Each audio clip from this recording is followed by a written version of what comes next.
Dengue සහ චිකන්ගුන්යා රෝග පාලනය සහ මර්ධනය සඳහා කෙටිකාලීන සහ දිගුකාලීන සැලැස්මක් සකස් කිරීම සම්බන්ධයෙන් සෞඛ්‍ය අමාත්‍යාංශයේ අවධානය යොමු තිබෙනවා.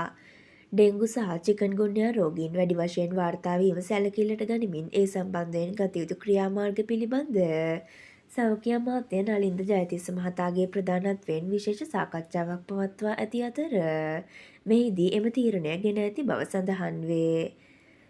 රෝග මර්ධනය සහ පාලනය සඳහා ගත හැකි සියලු ක්‍රියාමාර්ග පිළිබඳව එහිදී පුළුල් වශයෙන් සාකච්ඡා වී ඇති අතර විශේෂයෙන් රත්නපුර රෝහල ආශ්‍රිතව පසුගිය දිනවල වාර්තා වූ තත්ත්වය පිළිබඳ වැඩි අවධානයක් යොමුව තිබේ.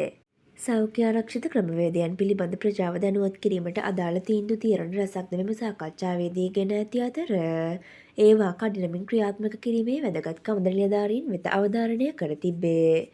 මේ වසරේ ජනවාරි මස පළමු වනදා සිට ගත වූ සති 17ක කාලය තුළ මෙරටින් ඩෙංගු රෝගීන් 18,749 දෙනෙකු වාර්තා වී ඇති අතර ඉදිරියේදී මෙම තත්ත්වය තවදුරටත් වර්ධනය වීමේ හැකියාව පවතින බව ජාතික ඩෙංගු මර්ධන ඒකකය පෙන්වා දී ඇත. මෙවන් උණුසුම් පුවත් රදසිරින් දැන ගැනීම සඳහා අපගේ YouTube චැනලය සබ්ස්ක්‍රයිබ් කර බෙල් අයිකනය ක්‍රියාත්මක කරන්න.